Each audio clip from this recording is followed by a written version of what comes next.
The ocean was calm the morning the world first saw the SkyHarbor Vessel emerging from the rolling horizon like a floating continent. It moved with a grace no ship of its size should have possessed, its hull slicing through the sapphire blue water with a silence that felt unnatural. People along the pier stopped moving, conversations cut off mid-sentence, and cameras slowly began to rise, almost in awe. It was as if the ocean had grown a new island overnight, an island made of steel, glass, light, and dreams. There had been rumors for years. Rumors of a vessel so large it could dwarf aircraft carriers, a floating city whose upper deck wasn't lined with pools or gardens like other luxury liners, but something far more impossible. A runway. A fully operational airstrip built across the roof of a moving ship, complete with magnetic-assisted takeoff rails, retractable hangars, and a vertical flight pad designed for next-generation microjets and drone taxis. Some dismissed the concept as billionaire fantasy. Others believed it was an elaborate internet myth. But now, as the SkyHarbor Vessel pulled into view, none of that mattered anymore. It existed. And it was magnificent. Measuring over 800 meters from bow to stern, the vessel stretched so long across the water that one end seemed to fade into sea mist. The hull shimmered with a metallic blue coat designed to reflect sunlight and reduce heat absorption, giving the ship an almost ethereal glow. Along its flanks ran massive window strips, 3 tiers of them, behind which lay hundreds of luxury suites, penthouses, and private residences that rivaled high-end coastal apartments. Every balcony had been crafted to offer a 360-degree ocean view through adjustable smart glass, capable of shifting from transparent to darkened in seconds. But it was the roof, the fabled sky deck, that stole every breath, every wandering thought. A smooth, pristine runway extended almost the entire length of the ship, lined with micro-landing lights that glimmered like constellations against the surface. At the stern sat the SkyHarbor air hangar, its massive doors slowly opening as the vessel approached the harbor. Inside, several compact luxury jets, sleek, private, and futuristic, were parked in staggered formation. Their metallic white skins shimmered under the hangar floodlights, as if preparing for a synchronized ballet. The world had never seen anything like it.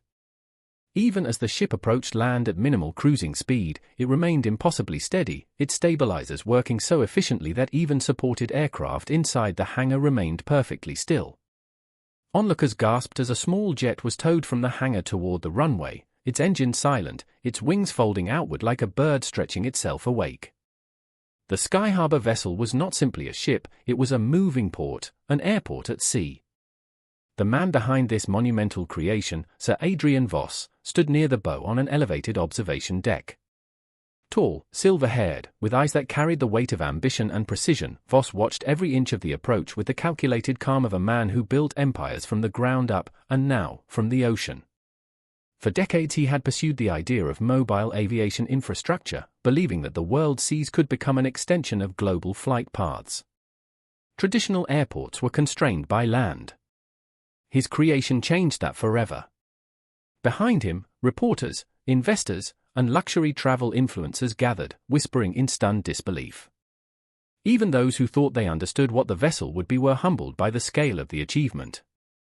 The SkyHarbor Vessel blended engineering mastery with extravagant hospitality in a way that felt almost impossible, like a dream that somehow cracked open reality. Below deck, thousands of systems hummed in perfect orchestration. The propulsion engines, for colossal hybrid turbines, fed off a fusion of liquefied natural gas, advanced hydrogen systems, and kinetic wave energy harvested from the ocean's own movement. What pushed this vessel forward wasn't just power, it was intelligence. Artificial intelligence monitored crosswinds, currents, seismic seafloor activity, and even migratory patterns of marine animals in real time, adjusting route and stabilizers accordingly. Inside the ship, luxury unfolded on a scale that made even the most opulent cruise liners seem quaint. Lounges bathed in warm ambient lighting curved along the outer hull with panoramic ocean windows stretching from floor to ceiling.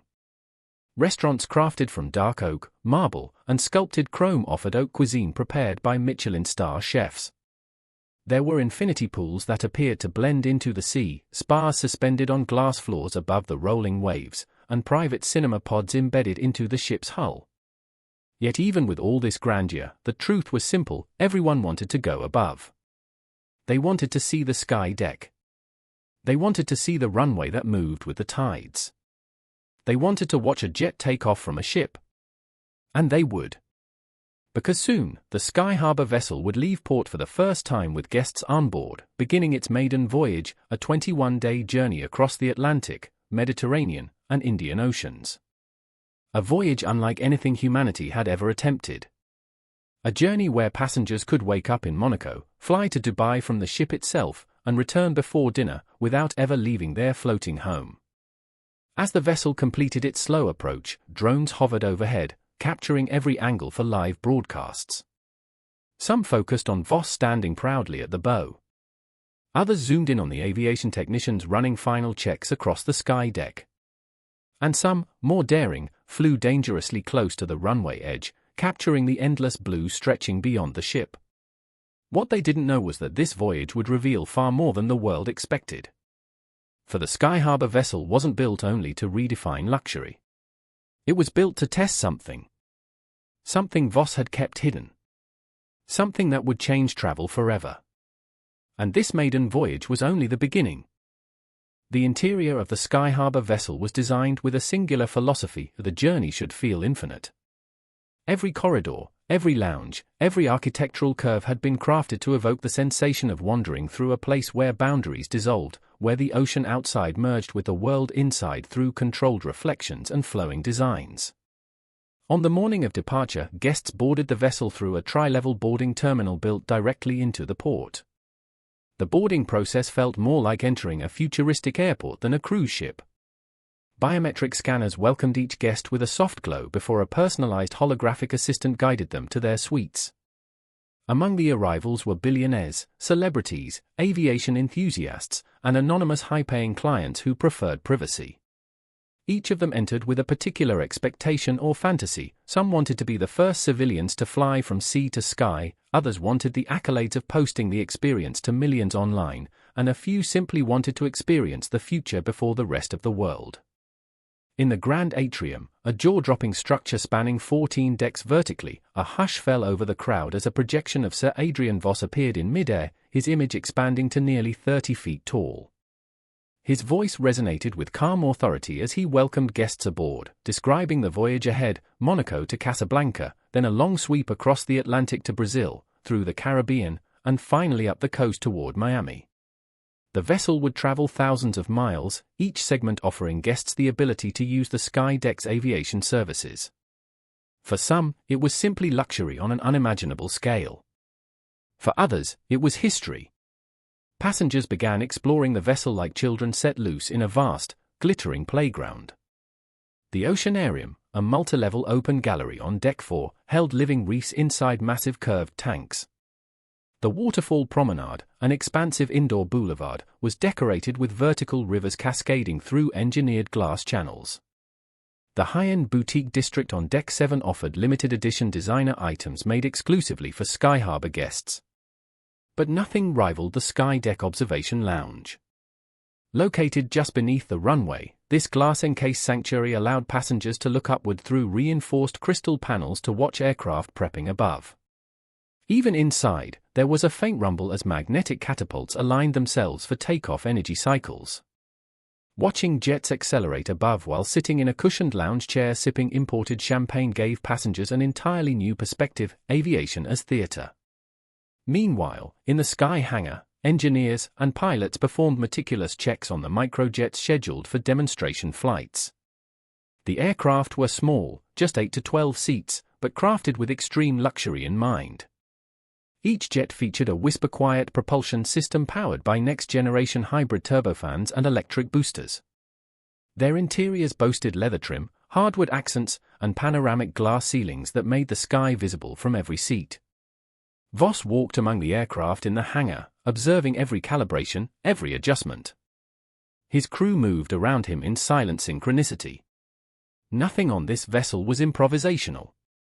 Every wire, bolt, and gauge existed by design, and every test conducted over the past 3 years had been meticulous to the point of obsession.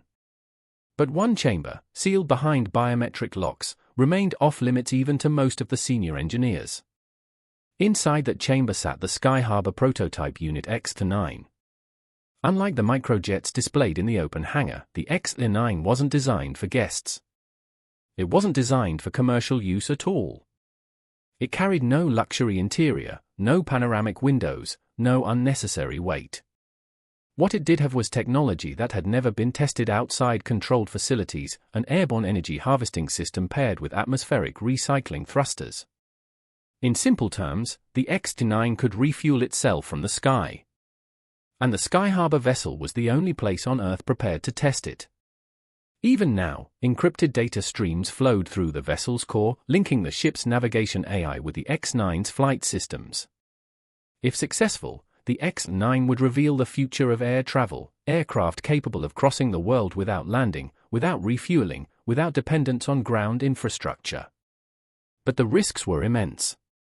Atmospheric refuel systems had been theorized for decades, but actual testing had never succeeded beyond brief laboratory simulations. And the world believed SkyHarbor was simply a luxury cruise ship with a runway.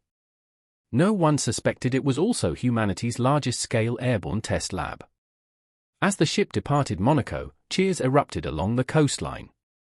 Dozens of drones followed the vessel as it drifted into open water, sunlight reflecting across its runway like a glowing silver river. Passengers lined the rails and open observation decks, waves crashing lightly against the hull below. For many aboard, the highlight of the day would be the upcoming first takeoff demonstration. As the sun climbed higher, crew members prepared the sky deck for the inaugural flight. The microjet selected for the event, a gleaming white Lumajet S4, was brought forward to the runway. Magnetic clamps aligned beneath its wheels, securing it for the assisted launch. The crowd gathered along the secured viewing platforms overlooking the runway, every eye locked onto the jet. The ship's stabilizers activated, adjusting pitch and roll as the ocean beneath shifted. The runway sensors lit up in perfectly synchronized sequences, their glow reflecting across the jet's polished wings. Then came the countdown. 5, 4, 3, 2, 1. The magnetic catapult released with a thunderous hum, propelling the jet forward with astonishing force. It sliced across the runway in a blur of white and silver, lifting into the sky within seconds. The crowd erupted, some screaming, some simply frozen, unable to believe what they had witnessed. The jet arced upward, looping around the ship in a dramatic display before soaring into the clouds. From the upper deck, its ascent looked like a small comet streaking away from Earth. Voss watched calmly from the command balcony. To him, this wasn't spectacle. It was proof of concept. A demonstration of stability, of precision engineering, an appetizer for what would come later when the X-9 completed its own test flight. As daylight faded and the ship continued across the open Mediterranean, a serene glow fell across the vessel. Lights along the runway flickered on, creating luminous pathways across the top deck. Passengers dined in luxurious restaurants, lounged in spas, drank champagne along glass-walled terraces. But deep inside the restricted zone Delta Prime, preparations were underway.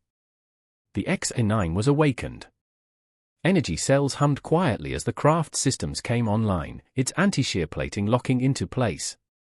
A faint blue illumination ran across its hull. For the first time outside a laboratory, the aircraft breathed. That night, while guests slept or partied under the stars, the future of aviation quietly stirred inside the belly of the SkyHarbor Vessel. And the ocean waited. The next morning, the ship reached the deeper waters of the eastern Atlantic. Winds had picked up, but the stabilizers held strong, keeping the sky deck perfectly level. Dawn light poured across the runway, turning its metallic surface into a river of molten gold. Crew members moved swiftly but carefully, preparing for what Voss referred to, only in private, as their true maiden event. The launch of the X-9. Unlike the previous day's demonstration, this event would not be witnessed by guests. Announcements were rerouted to entertainment channels, passengers were encouraged to attend brunch events, poolside gatherings, and exclusive meet and greets scheduled specifically to keep them away from the skydeck perimeter. Secrecy was vital. If the X-9 succeeded, it would change global infrastructure forever. Airlines, militaries, governments, and space agencies would reconsider everything from budget allocations to long-distance logistics. If it failed, well, that was why the test was occurring in the middle of open ocean. In the command deck overlooking the sky deck, Voss stood with a small team of specialists, their eyes on holographic projections of wind speeds, temperature gradients, and cloud compositions. The X-9 was now positioned on the runway, its matte black frame absorbing sunlight like a shadow carved into steel. The runway's magnetic system cinched with the aircraft, scanning its underbelly and running a full pre-launch diagnostic. The vessel's AI evaluated ocean turbulence, adjusting the ship's weight distribution with mechanical precision. Even the engines deep below shifted output to maintain a perfect straight-line trajectory.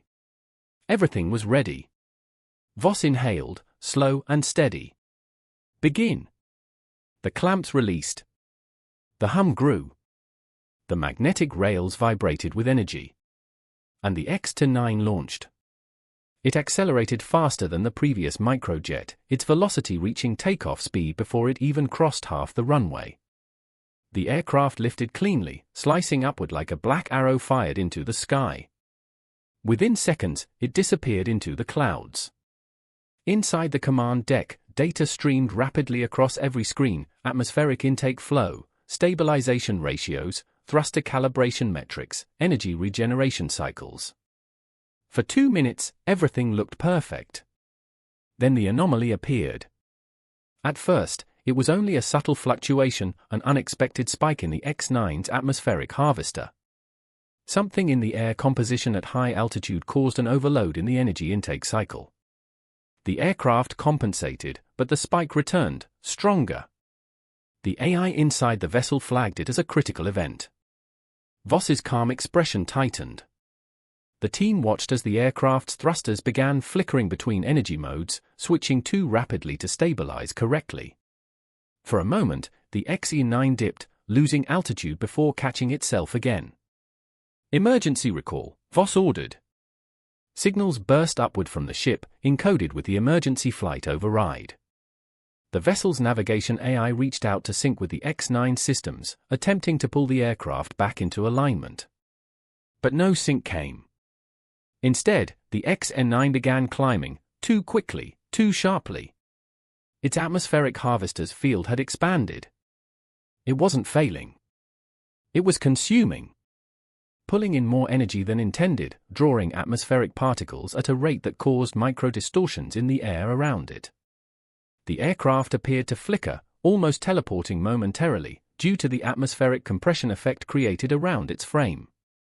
"What is it doing?" whispered one engineer. Voss understood before anyone else. "It's trying to stabilize itself using raw atmospheric density. It has no limit parameters. It's learning." The X-9 had gone beyond its predicted behavior. It had entered autonomous correction. Rather than returning to the ship, it sought stability higher in the atmosphere, where the air was thinner, where it could balance the intake cycle. But it was climbing too fast. If it ascended past the upper threshold, the aircraft would lose atmospheric pressure entirely and collapse in on itself. Voss acted quickly. Cut the ship's runway power supply. Redirect all available energy to the recall transmitter. Lights across the vessel flickered as power rerouted. The recall signal strengthened, pulsing upward like invisible waves. Inside the cloud layer above, the X-9 shook, its thrusters flaring unevenly. The craft attempted to correct its course, but the overload in the harvester continued. Atmospheric arcs, visible distortions, formed around it. For a terrifying moment, it seemed the aircraft would tear itself apart. Then the recall signal finally connected. The X-9 halted its ascent. Slowly, jerking at first, it began descending. Hundreds of meters. Then thousands. Passengers on sun decks watched in confusion as a dark shape emerged from the clouds above. Some thought it was a drone, others believed it was a bird or perhaps a returning microjet. But the X-9 descended with a strange, unnatural movement, too smooth, too controlled. As it neared the vessel, Voss's crew deployed the emergency landing grid, a retractable system hidden beneath the runway surface. The grid rose, glowing faintly as magnetic stabilizers engaged. The aircraft hovered, drifted, then locked into place with a final metallic thud. Silence. No one breathed. Then the runway lights flickered back to full strength, and the emergency systems powered down. The X-9 had survived. Barely. Voss exhaled for the first time in minutes. His team slumped back in relief. Alarms muted one by one. Later, under the cover of night, the X-9 would be sealed again in its chamber, and the world would remain unaware of the near disaster at sea. But something had changed that day. The SkyHarbor Vessel was no longer just the world's greatest luxury ship. It was now the birthplace of the first true atmospheric self-learning aircraft, and the first test had revealed both its danger and its potential. As the ship continued toward Casablanca, passengers dined, danced, and filmed sunset panoramas, blissfully unaware that above them, the future of aviation had nearly torn itself from the sky. Voss stood alone on the observation balcony, staring across the dark waves. His vision had survived, for now. But he knew this was only the beginning. The SkyHarbor Vessel would complete its voyage. And when it did, the world would be forced to confront a new truth. The sky no longer belonged to the land.